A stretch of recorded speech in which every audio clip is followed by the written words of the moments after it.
Direction ఇచ్చేసి దిశానిర్దేశం చేసి హితబోధ చేసేసి నేను లండన్ నుండి వచ్చే లోపల మీరు ఏమైనా చేసేసేయండి అని చెప్పి పోయి ఉంటాడు. వాళ్ళు ఇప్పుడు పరిస్థితి ఏంద్రా అంటే ఇప్పుడు చూడండి, పాపము పోలీసులు బలి అయిపోయారు.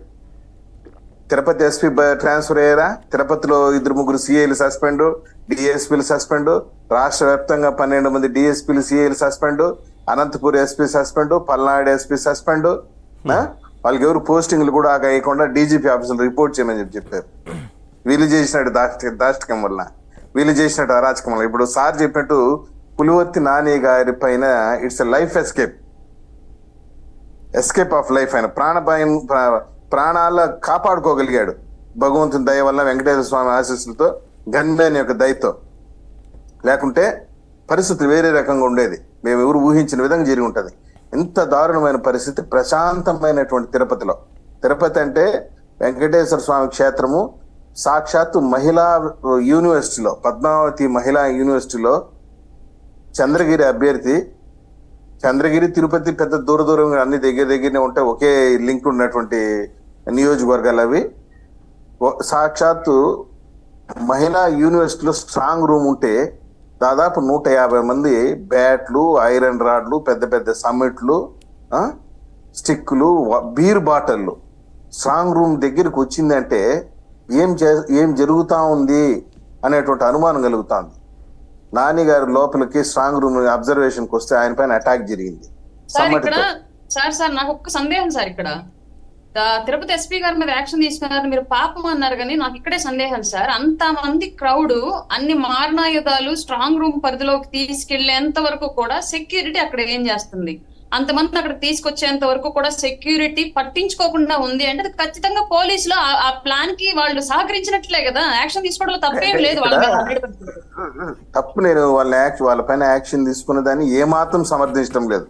నేను ఏం చెప్తానంటే, ఆఫీసర్స్ అనవసరంగా బలి అయిపోతున్నారు. వీళ్ళు చేసి దాచడం వల్ల, వీళ్ళ ప్రొవకేషన్ లో, వీళ్ళ ట్రాప్ లో పడి వాళ్ళ విలువైన కెరీర్ ని పోగొట్టుకుంటున్నారు అంటున్నా.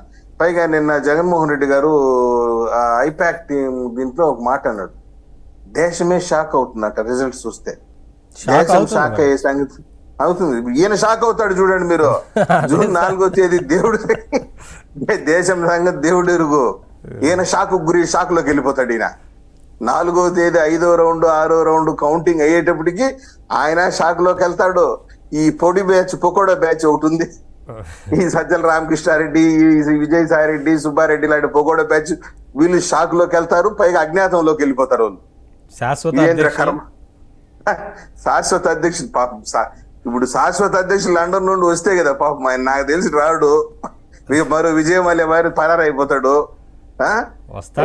కేడర్ వస్తే వెళ్ళండి గుడ్డు. పైగా నేను ఈ చర్చ కేసు కోర్టు అనుమతి ఇవ్వాలి కదా సార్. ఇప్పుడు వెళ్ళిపోయిన తర్వాత ఇప్పుడు విజయమాల్య గారి పైన కూడా కేసులు ఉండింది, వెళ్ళిపోయినాడు.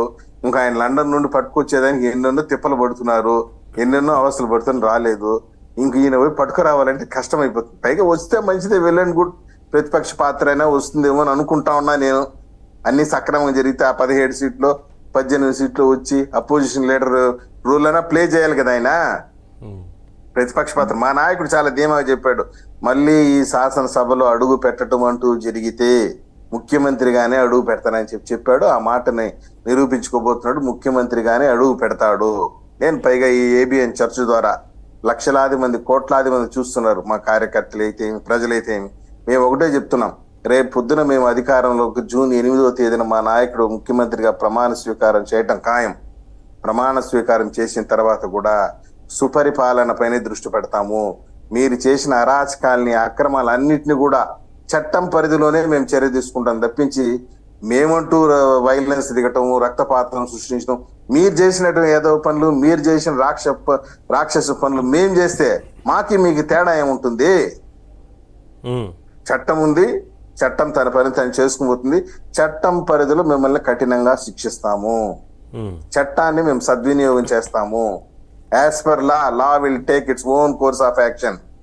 ఈ రోజు ఈ కొడాలి నాని గాని, వల్లభనేని వంశీ గాని, ఈ రోజా, మా చిత్తూరు జిల్లాలో రోజా గారు ఇష్టం వచ్చినట్టు, నోటికొచ్చినట్టు ఒక మాట, ఒక్క నిమిషం ప్రసాద్ గారు. సార్ శ్రీనివాస్ గారు,